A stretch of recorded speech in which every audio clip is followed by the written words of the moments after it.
सेनेचे कार्यकर्ते, या गावचे युवक, शेतकरी बंधू, घराघरातून ऐकणाऱ्या माझ्या माता भगिनी आणि सर्व ग्रामस्थ, सुरुवातीला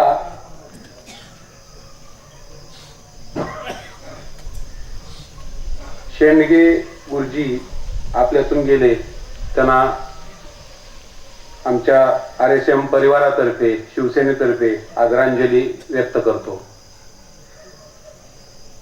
आजचा हा कार्यक्रमानिमित्त मला वाटतं पाठीमागच्या 3 महिन्यात या गावात यायची माझी ही 4थी वेळ आहे.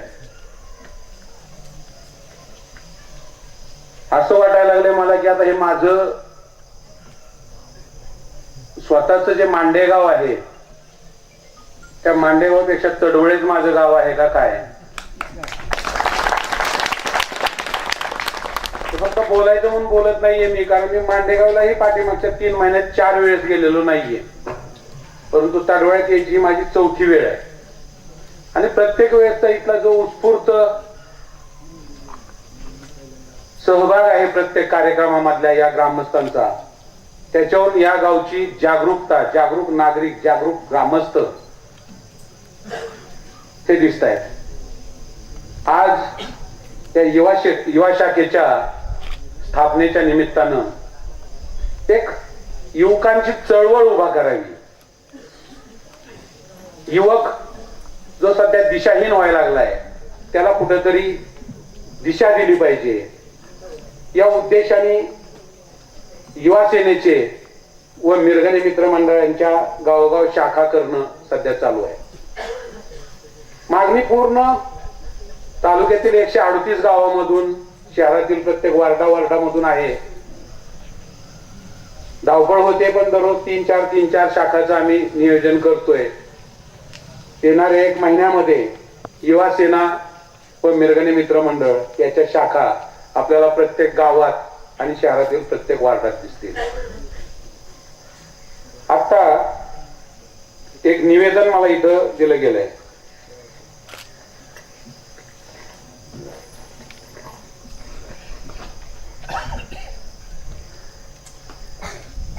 मौजे तडवळे ते वाळूज रस्ता, या रस्त्यावर 20 वस्त्या असून त्यांना दैनंदिन व्यवहारासाठी व शाळेतील विद्यार्थ्यांच्या येण्या जाण्यासाठी रस्त्याची समस्या असून या रस्त्यासाठी हातभार लावावा. मी इथं आपल्यासमोर जाहीर करतो की या आठवड्यामध्येच आपण या रस्त्याचं काम सुरू करू.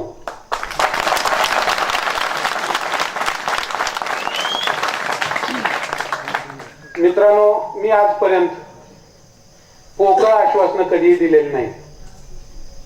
जे मला शक्य आहे ते मी करतो म्हणून सांगितलंय, जे शक्य नाही ते त्याच ठिकाणी तोंडावरती नाही म्हणून सांगितलंय. विचार करून सांगतो, बघू, करू अशी भाषा माझ्या आयुष्यात मी कधी वापरलेली नाही. माझा प्रत्येक निर्णय हा ठाम असतो आणि एकदा मी शब्द दिला तर तो पाळला नाही असं आजपर्यंत तुम्हाला कुठेही उदाहरण दिसणार नाही. आपल्या शेजारच्या यावली गावाच्या रस्त्याच्या बाबतीत असंच मला वाटतं 15 दिवसापूर्वी आल्याच्या नंतर शब्द दिला होता त्यांना रस्त्याचं. मला वाटतं पूर्ण झालंय ना, त्या रस्त्याचं कामही पूर्ण झालंय. फक्त एकच अडचण आहे की मला स्वनिधीतून, स्वतःच्या स्वकष्टार्जित उत्पन्नामधून ही सार्वजनिक कामं करायला लिमिटेशन आहे. म्हणजे अगदी टाटा बिर्ला जरी आला आणि त्यांनी जर ठरवलं की स्वतःच्या खिशातून सगळं करायचं, तर ते कुठल्याही एका व्यक्तीला शक्य नसतं. याच्यासाठी सामाजिक जाणीव असणारा, समाजाबद्दल कळवळा असणारा, समाजाच्या अडचणी त्या माझ्या अडचणी आहेत, माझ्या शेतकऱ्याच्या अडचणी आहेत त्या माझ्या अडचणी आहेत, असा समजणारा नेता, एक राज्यकर्ता आपल्या मतदारसंघाला, तालुक्याला असण्याची नितांत आवश्यकता आहे. मित्रांनो, जोपर्यंत फक्त निवडणुकीच्या पुरतं 2 महिने, 3 महिने, 1.5 महिना येऊन आपले पाय धरणं, तेवढ्या पुरतं काहीतरी ताटली बाटली 2 पैसे देऊन मतदान घेणं आणि नंतर 4.5 वर्ष आपल्याला सोयीस्कर विसरून जाणं, अशा राज्यकर्त्यांनी आजपर्यंत आपल्या बार्शीकराची वाट लावलेली आहे. मला मागच्या सभेत सुद्धा मी सांगितलं होतं, मला राजकीय महत्वाकांक्षा कधीच नव्हती, पण जी ही बार्शीची वाईट परिस्थिती बघितली त्यावेळेस निर्णय घेतला की फक्त स्वतःच्या खिशातल्या स्वतःच्या उत्पन्नातून आपण सर्व समाजाचं दुःख बाजूला सारू शकत नाही. प्रतिकात्मक कुठेतरी थोडाफार आपण ठिगळ लावू शकतो, पण बार्शी तालुक्याची एवढी दुरावस्था आहे की ते आभाळाला ठिगळ लावण्यासारखा प्रकार होणार. इथलेच नाही, बार्शी तालुक्यातल्या कुठल्याही गावचा रस्ता बघा तुम्ही. अगदी आपण खरोखर भारत स्वतंत्र होऊन 67 वर्ष झालेली आहेत त्याच्यावरती विश्वास ठेवावा का नाही, एवढी वाईट परिस्थिती आहे. आज आता आपल्या गावचं सुद्धा येता जाताना बघतोय, अक्षरशः गाड्या ह्याच्यावरती कशा चालतात आणि आम्ही 4 वेळेस आलो तर एवढा त्रास होतोय. तुम्ही दररोज कसं जाता येता या रस्त्यावरून आणि तुमची सहनशक्ती किती दांडगी आहे याचं खरंच कौतुक करावंसं वाटतं. बार्शी तालुक्याचा नागरिक एवढा बी सहनशील राहू नये असं मला वाटतं. आणि एवढी वाईट आपली अवस्था केली आहे आणि तरी जर आपण या नेते मंडळीला हारतुरे घालत असू तर आता थोडस विचार बदलायची वेळ आलेली आहे. हारतुरे जरूर घाला, पण कशाचे घालायचे त्याचा आता विचार करायची वेळ आलेली आहे. प्रत्येक निवडणुकीमध्ये कसंही असलं तर थोडं गोड बोललं की आपल्याला मतं टाकतात, आपण निवडून येतोय असं तुम्हाला गृहीत धरायचं जे ह्या राजकारणाने चालवलेलं आहे. त्यांना आता कुठंतरी धडा शिकवायची वेळ आलेली आहे की आमच्याही हातात पॉवर आहे, आम्हीही काहीतरी करू शकतो हे दाखवून द्यायची वेळ जास्त नाही समोरच्या 3 महिन्यामध्ये आपल्या पुढे येणार आहे. काहीच करायचं नाही. आपण त्या मतदान केंद्रामध्ये गेल्याच्या नंतर त्या मतदान यंत्राच्या जवळ उभा राहिल्यावर फक्त 1 सेकंद डोळे बंद करायचे आणि आपल्यावर असणाऱ्या अडचणीचा पाढा आपल्या मनात वाचायचा. आपल्यावर या राजकारण्याने किती संकट आणले किंवा आपल्यासाठी आपण ज्यांना सत्ता दिली त्या सत्तेतून यांनी स्वतःच जसं घर भरलं, सत्तेतून संपत्ती, संपत्तीतून सत्ता हे जसं समीकरण राबवलं तसं आपल्या कुटुंबासाठी, आपल्या गावासाठी, आपल्या तालुक्यासाठी यांनी काय केलंय याचा फक्त 1 सेकंद विचार करायचा आणि डोळे उघडून आपल्याला ज्या बटनावर बोट दाबू वाटेल त्या बटनावर बोट दाबायचं.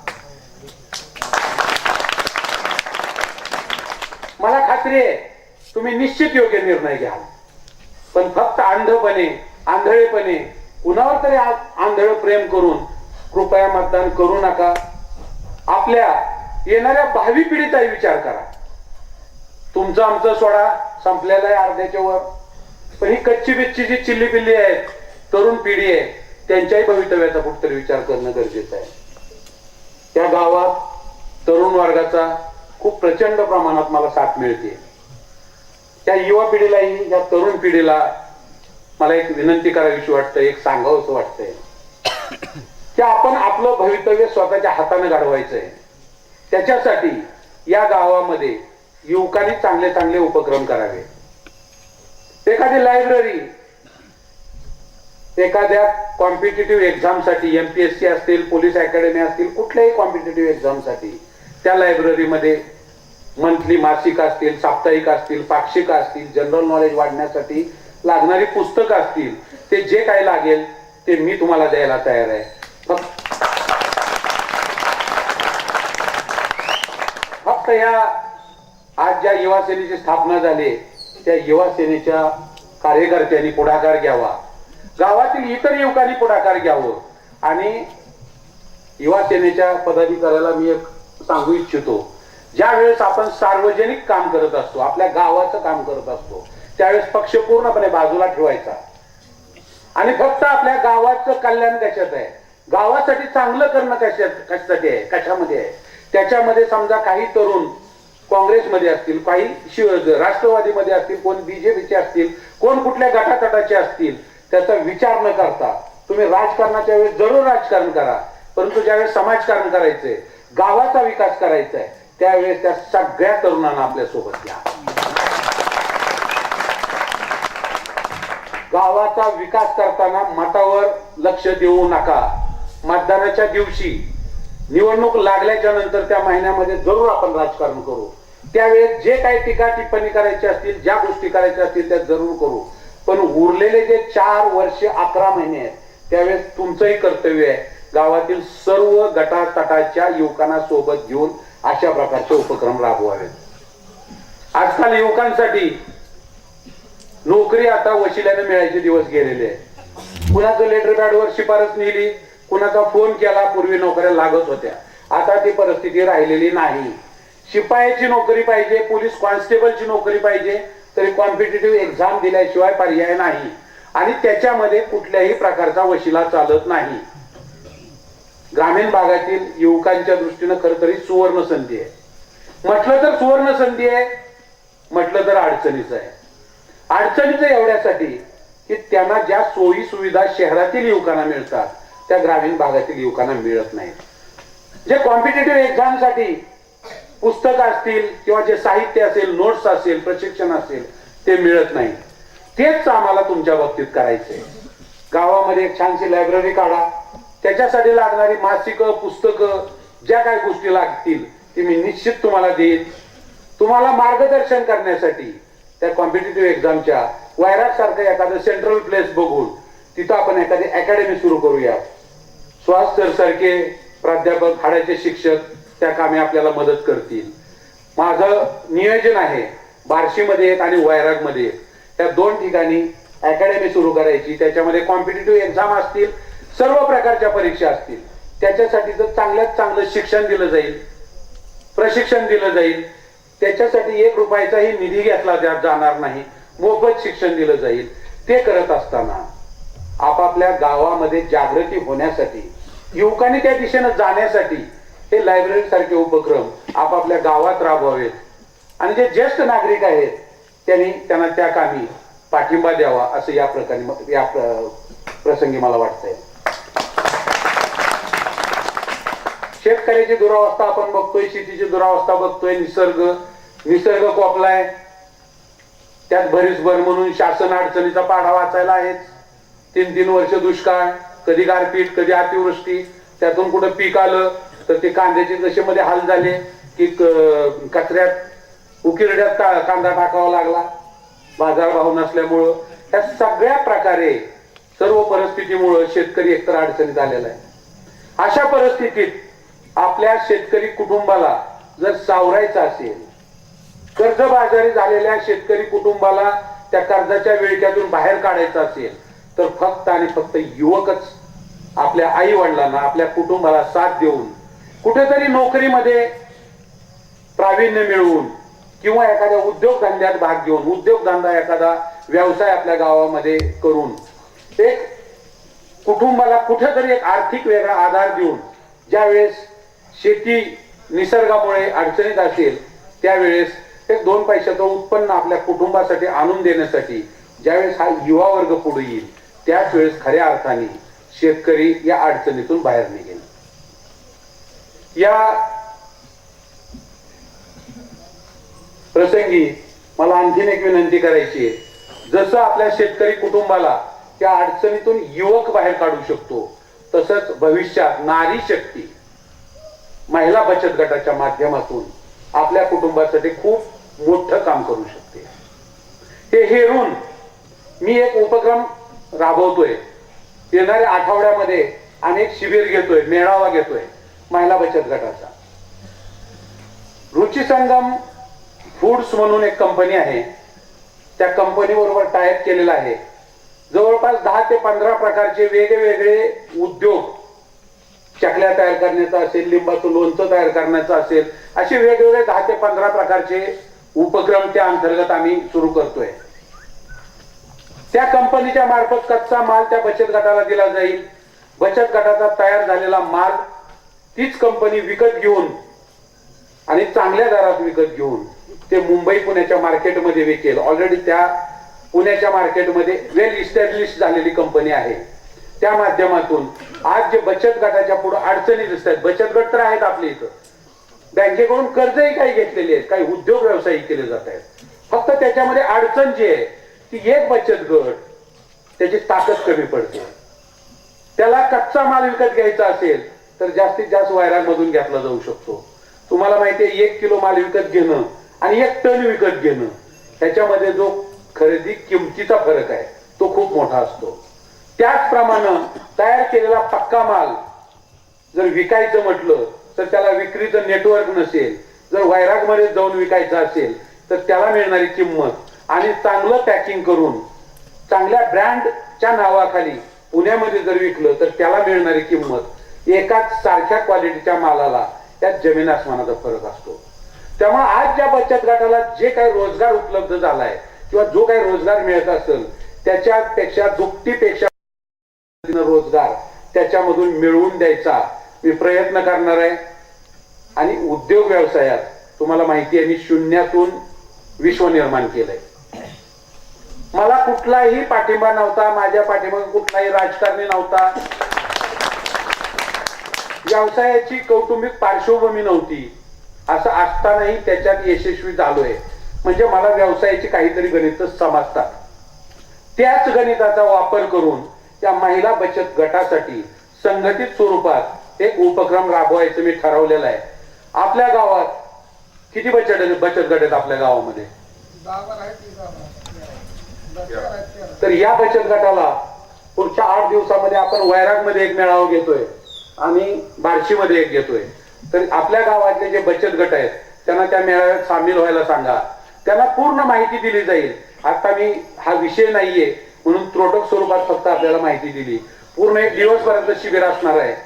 या योगे ग्रामीण भागातील प्रत्येक घटक, तो महिला असेल, युवक असेल किंवा शेतकरी असतील, त्या प्रत्येकाला वेगवेगळ्या प्रकारे त्यांच्या हाताला काम मिळेल, त्यांच्या अडचणी दूर केल्या जातील. अशा प्रकारचे वेगवेगळे उपक्रम, मास्टर प्लॅन, पूर्ण तालुक्याच्या विकासाचा आराखडा आज माझ्याकडे तयार आहे. येणाऱ्या महिनाभरामध्ये मी तो जाहीर करीन आणि बाकीचे जे राजकारणी आहेत त्यांनीही दाखवून द्यावं मी तुमच्या पुढे येताना मी तुमच्यासाठी काय करणार आहे. येणाऱ्या 5 वर्षामध्ये बार्शीचा विकास, नुसता विकास करतो विकास करतो विकास करतो अशी भाषणं करून विकास होत नसतो. विकास कुठल्या पद्धतीने करणार आहे, कसा करणार आहे ते ऑन पेपर, कागदावरती तुमच्या पुढे मांडणार आहे. हाच प्रश्न तुम्ही बाकीच्याही राजकारण्यांना विचारा. आणि या सगळ्याचा विचार करून येणाऱ्या 3 महिन्याच्या नंतर आपल्याला आपल्या तालुक्याची दिशा ठरवायची आहे. आणि आज जी दशा झाली त्यातून आपल्या तालुक्याला बाहेर काढायचं का नाही याचा निर्णय घेण्याची आपल्याला गरज आहे. जे गावकरी, जे युवक माझ्यावरती एवढं प्रचंड प्रेम करतायत त्यांचा भ्रमनिराश व्हायला नको म्हणून मी धावत पळत तिथून आज आलोय. आणि हा कार्यक्रम संपला की डायरेक्ट परत माघारी पुण्याला जाणार आहे. या गावाच्या बाबतीत खरोखरच एक नाळ जुळल्यासारखी झाली, एक आत्मीयता निर्माण झाली. या गावासाठी प्रचंड काही करण्यासारखं आहे. या गावातील अंतर्गत रस्ते असतील, जोडणारे रस्ते असतील, पाण्याच्या समस्या असतील, सगळे विषय आपल्याला हाताळायचे आहेत. फक्त एक व्यक्ती म्हणून ते करायला मला लिमिटेशन आहेत. आता हा रस्त्याचा विषय सांगितला, माझ्या लिमिटेशन मधला आहे. मी 1 सेकंदामध्ये सांगितलं, विचार करतो, बघतो असं काहीही सांगितलं नाही. ठीक आहे, करून देतो. परंतु याच पद्धतीनं तुमच्या मोठ्या समस्या तुम्ही माझ्या पुढे मांडल्या तर नाईलाजाने मला तुम्हाला नकार द्यावा लागेल. कारण माझ्या खिशातल्या बजेटमध्ये पूर्ण तालुक्यातील 138 गावामधली एवढी प्रचंड कामं करणं हे माझ्याही आवाक्यात बसणार नाही. त्यासाठी आणि फक्त त्यासाठी जर आपण कुठली तरी सत्ता, शासन हातात दिलं तर मात्र शासकीय अधिकारी असतील, प्रशासन असेल, त्यांच्याकडून कसं काम करून घ्यायचं, तालुक्याचा विकास कसा करायचा, आपल्या गावाचा विकास कसा करायचा, त्या सगळ्या गोष्टी केल्या जातील. आपण फक्त जागरूकतेनं, मी परत तुमच्या पुढे त्याच मुद्द्यावरती येतोय, आपण फक्त जागरूकतेनं कुठल्याही भूलथापाला बळी न पडता, कुठल्याही अंधविश्वासापोटी आणि आंधळ्या प्रेमापोटी, काही गावामध्ये नाही हो आम्ही पहिल्यापासून ते आजीच हे करत आलोय, पहिल्यापासून करत आलोय, मग आता कसं काय करायचं, नाही आम्ही पहिल्यापासून ते माझीच करत आलोय, पहिल्यापासून तुम्ही करत आलात त्यांच्यावरती प्रेम, परंतु तुमच्यावरती त्यांनी काय प्रेम केलंय, तुमच्या किती अडीअडचणीला पुढे आलेत, किती अडीअडचणीमध्ये तुम्हाला मदत केली, किती तुमच्या गावातल्या युवकांना नोकरी धंद्यासाठी मदत केली आहे, याचाही आपण विचार करायला करणं गरजेचं आहे. आज बराचसा उशीर झालेला आहे, परत परत तुमच्या गावात येणारच आहे, पुढच्या वेळेस येईल, तोपर्यंत बहुतेक आमचा आराखडा, विकासाचा आराखडा तयार झालेला असेल. त्याच्यामध्ये आपल्या गावाबद्दलच्याही काही संकल्पना, आपल्या गावाबद्दलच्या काही अडचणी याची माहिती घेतोय. पूर्ण 138 गावची माहिती घेतोय. तशीच आपल्या गावची माहिती, आपल्या गावचे शाखा प्रमुख, हे युवा शाखा प्रमुख, तसेच जे ज्येष्ठ नागरिक असतील, प्रगल्भ ग्रामस्थ असतील, त्यांनी त्या अडचणी एका कागदावरती मांडून जर माझ्याकडे पोच केल्या तर 1 महिन्यामध्ये जो हा आराखडा तयार करायचा आहे त्या कामी त्याचा त्यामध्ये समावेश करून एक चांगल्या प्रकारचा तालुक्याचा विकासाचा आराखडा तयार करण्यासाठी आम्हाला उपयोग होईल. या निमित्तानं ती एक आपल्याला विनंती करतोय. आपल्या सार्वजनिक अडचणी, गावातल्या अडचणी असतील, आता परवा गावात देवीच्या, आताही तशीच परिस्थिती दिसते. देवीच्या दर्शनाला गेलो होतो तर साध्या खांबावर लाईटचे बल्ब सुद्धा दिसत नाहीयेत. म्हणजे हे साध्या गोष्टी आहेत, त्या न होण्यासारखं काहीही नाही. त्याच्यासाठी काही फार परिश्रम घ्यावे लागत नाही, फक्त इच्छाशक्ती लागते. तीच इच्छाशक्ती माझ्यामध्ये आहे आणि त्या माध्यमातून जे करायचंय ते आपण येणाऱ्या 5 वर्षामध्ये निश्चित करूयात. आपण जे मला अशी साथ दिली, माझ्यावरती जे प्रेम दाखवलंय, असंच प्रेम भविष्यात आपलं राहील. आणि माझंही त्या प्रसंगी आपल्याला निश्चितपणे सांगू इच्छितो की असंच प्रेम या गावावरती माझं शेवटपर्यंत राहील, अशी या प्रसंगी ग्वाही देतो.